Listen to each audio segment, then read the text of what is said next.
আসসালামু আলাইকুম ওয়া রাহমাতুল্লাহ। সময়ের পরিক্রমায় বিএনপি নামক ওই রাজনৈতিক সংগঠনের ভেতরকার ময়লাগুলি বের হয়ে আসছে। ভেতরে যে সবাই রাজা সেটা বের হয়ে আসছে। বিএনপিতে কোনো প্রজা নেই, প্রত্যেকেই রাজা। এবং সেই সাথে বের হয়ে আসছে কেন তারেক রহমানের দেশে ফিরে আসছেন না। পরিবেশ পরিস্থিতি অনুকূলে থাকার পরেও স্থানীয় সরকার তাকে সব ধরনের সুযোগ সুবিধা দিবে বলার পরেও তারেক রহমান কেন দেশে আসতে পারছেন না, কেন তিনি সাহস করতে পারছেন না, সেটা দিন যত অতিবাহিত হচ্ছে পরিষ্কার হচ্ছে। বিএনপি নামক ওই রাজনৈতিক সংগঠনটা যে সবাই রাজা, সবাই যে এখন নেতৃত্ব দেওয়ার যোগ্যতা অর্জন করেছে সেটা পরিষ্কার হয়ে আসছে। তারা এখন একক নেতৃত্বে চলতে চাচ্ছে না। এই বিষয়টা অতীতে বহুবার প্রমাণিত হয়েছে। আমরা দেখেছি ভাউচারলি তারেক রহমান যে নির্দেশনা দিচ্ছে, যে দিক নির্দেশনা বলছে, যে আদেশ করছেন, তার পক্ষে কথা বলার মতো সিনিয়র কোনো নেতাকে আমরা খুঁজে পাইনি যে আমাদের নেতা এই কথাটা বলেছেন, এটাই আমরা করব। দেখা গেছে তার ভিন্ন মতের অবস্থান পরিষ্কার করেছে অনেক নেতা। তারেক রহমান যে কথাটা বলছে তার উল্টা স্রোতে ভাসছে সালাউদ্দিন কিংবা অন্যান্য নেতারা, কারো নাম উল্লেখ করার না, কারণ প্রত্যেকটা নেতাই উল্টা স্রোতে বাঁধে। আমি আমার একাধিক ভিডিওতে এই জিনিসটা বারবার বলতে চেষ্টা করেছি যে দেশ নয়, তারেক রহমানের সর্বপ্রথম ভয় তার দল। তার দল এমনও হতে পারে যে তাকে নৃশংস মৃত্যুর কোলে ঢেলে দিতে পারে। এতটা অ্যাগ্রেসিভ বর্তমানে বিএনপি নেতারা। তারা প্রত্যেকেই এখন রাজা তাদের ভুবনে। আপনারা লক্ষ্য করলে দেখবেন যে সালাউদ্দিন আহমেদ আসার পর ফখরুল ইসলাম আলমগীর কখন যে তিনি ব্যাকফ্রন্টে চলে গেছেন সেটা তিনি হয়তো নিজেই জানেন না। এবং সালাউদ্দিন আসার সাথে সাথে কিছু নেতা যারা গত 15 বছরে অস্তিত্ব ছিল না, কখনো কোনো প্রোগ্রামে দেখা যায়নি, কখনো কোনো বক্তব্য দেখা যায়নি, তারা এখন কেউ ছ্যাপ ফিরছে, কেউ প্রস্রাব করছে, তারা কেউ এখন 32 নাম্বার নিয়ে অত্যন্ত সচল। আওয়ামী লীগ বঙ্গবন্ধুকে নিয়ে যে কথা বলেনি, যে তেল মারে নাই, সেই তেল তারা এখন মারতে শুরু করেছে। গত 15টা বছরের যত ত্যাগ তিতিক্ষা কোনোটাই তাদেরকে স্পর্শ করেনি, যেমন এখনো তারা আগামী দিনের রাস্তাকে পরিষ্কার করে রাখছে। উল্টা দিকে যদি আপনি দেখেন জামায়াতে ইসলাম, তাদের নেতৃত্ব গুণ গত 53 বছরে তাদের জনপ্রিয়তা যেখানে ছিল তার থেকে গত 15 বছরে এটাকে কয়েক গুণ বাড়িয়েছে, এবং 5 তারিখের পরে তো সেটা লিমিট ছাড়া বেড়েছে। আমার যারা শ্রোতা আছেন তারা কি পরিমাণ বিএনপিকে এখন ঘৃণা করে।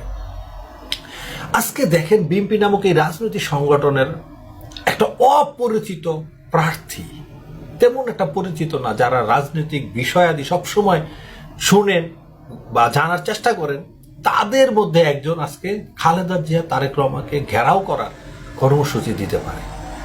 বিএনপি নামক ওই রাজনৈতিক দলটা নমিনেশন কাকে দিবে সেটা হয়তো চূড়ান্তই করেনি, অথবা তারা হয়তো বা চিন্তা ভাবনা করছে, কারণ বিএনপি জানে আগামী রাজনীতিটা অত্যন্ত জটিল হতে চলছে। আজ থেকে 1 মাস আগে বিএনপি ভারতের কাছে যতটা গ্রহণযোগ্য ছিল, আম পাঠানোর কারণে বা আম পাঠানোর মধ্য দিয়ে আমাদেরকে একটা বার্তা ডক্টর ইউনূস দিয়েছেন যে বিএনপি থেকে এই সরকারের প্রতি ভারত অনেক বেশি নমনীয় বা তাদের সাথে সম্পর্ক রাখতে চায়। আর এই কারণে তারেক রহমান হঠাৎ করেই গতকাল বলে উঠলেন যে এই সরকার কি নির্বাচন দিতে পারবে, অথচ মাত্র 1 মাসও হয়নি এখনো। সেই দিন ডক্টর ইউনূসের সাথে তারেক রহমানের সেই যুগান্তকারী বৈঠকের পর আমরা জানতে পেরেছিলাম যে ফেব্রুয়ারি মাসে নির্বাচন হতে যাচ্ছে। অতি উৎসাহী বিএনপির বহু নেতা, রোড লেভেল থেকে শুরু করে হাইকমান্ড, অনেকে বলছেন ফেব্রুয়ারির 12 তারিখ 15 তারিখ বা প্রথম সপ্তাহের মধ্যভাগে শেষ ভাগে নির্বাচন হবে। আজ তাদের দলের নেতৃত্ব থেকে, অর্থাৎ প্রধান নেতা ভারপ্রাপ্ত চেয়ারম্যানের পক্ষ থেকে হতাশাজনক বক্তব্য দেওয়া হয়েছে। তার পেছনে কিন্তু লুকিয়ে আছে অনেক বড় সত্য। ডক্টর ইউনূস আগামীতে কি করবেন সেটা হয়তো বলা সম্ভব হচ্ছে না, কেননা তিনি যে কোন খেলা খেলেন সম্ভবত সেটা সে নিজেও জানে না। তাকে যে দায়িত্ব দিয়ে, যে আশা, যে প্রত্যাশা পূরণের জন্য এই দেশের উপদেষ্টা মণ্ডলীর প্রধান করা হয়েছিল, সেটা হয়তো এক সাইড আমরা রক্ষা করতে পেরেছি, সেটা হলো আন্তর্জাতিক চাপ। কিন্তু আভ্যন্তরীণ একটা স্বৈরাচার সরকার যখন পতিত হয়, তারপরে দেশে যে মুভমেন্ট হওয়া উচিত ছিল, দেশে যে পরিবর্তন হওয়া উচিত ছিল, সেটা হয়তো কিছুই করতে পারেননি, একদম জিরো। এখানে 100-তে 1 মার্ক দেওয়ার যোগ্যতা এই ডক্টর ইউনূসের ক্যাবিনেট নিতে পারেনি। হ্যাঁ, আমাদেরকে এটা সেভ করেছে। ডক্টর ইউনূস যদি না হতেন, হাসিনা চলে যাওয়ার পর ভারত যে রাজনীতি শুরু করেছিল, সেটাই হয়তো অন্য কোনো ব্যক্তি টিকতে পারতেন না, অর্থাৎ বহির্বিশ্বের চাপ তারা নিতে পারতেন না। সেই ক্ষেত্রে হয়তো ইউনূস 100-তে 100 নাম্বার পেয়েছে, কিন্তু আভ্যন্তরীণভাবে ইউনূস শতভাগ ফেল করেছে। দেশের কোনো একটা সাইড নেই যে সাইডে ডক্টর ইউনূস প্রতিমান করেছে যে তার যোগ্য নেতৃত্বে এই জায়গাটা তিনি শক্তভাবে ধরেছেন। নাই, এরকম কোনো জায়গা নেই। আজ থেকে 11 মাস আগে বাংলাদেশের প্রশাসন যে অবস্থায় ছিল, এখন সেই অবস্থায় আছে। বরং এখন আওয়ামী লীগের ঘাঘু অনেক হাসিনার প্রস্তাব খাওয়া নেতারা এখন আগে যতটা ভয় ছিল, এখন নির্ভীকভাবে কাজ করে যাচ্ছে এবং প্রশাসনের মধ্যে। আসি বিএনপির কথা, তো সেই জিনিসটা তারেক রহমান অক্ষরে অক্ষরে বুঝতে পারলেও আমাদের এই নেতারা কিছুই বুঝতে পারেনি। তারা কৌশলী হতে পারেননি, কৌশলী বক্তব্য দিতে পারেননি। এবং এটা আমাদেরকে মনে রাখতে হবে যে বিএনপি নামক এই রাজনৈতিক সংগঠনটা ডক্টর ইউনূসকে যেভাবে ঘন্টায় ঘন্টায় পদত্যাগ করায়, এই সরকারের পতন ঘটায়, আমি গ্যারান্টি দিয়ে বলতে পারি যে বিএনপি নামক ওই রাজনৈতিক সংগঠনটা আজ থেকে যদি তারা সরকার বিরোধী আন্দোলন শুরু করে, এই সরকারকে আগামী 5 বছরও তারা পতিত করতে পারবে না। কারণ সেই ইউনিট, সেই বন্ধন, সেই ঐক্য যাই বলেন না কেন বিএনপির মধ্যে নেই। বিএনপিতে এই মুহূর্তে যে আর আদর্শ তো দূরের কথা, বিএনপি নামক ওই রাজনৈতিক সংগঠনের যেই নৈতিক আদর্শ, সেটাও লালন করে না, এমন কোনো নেতা আপনি পাবেন না।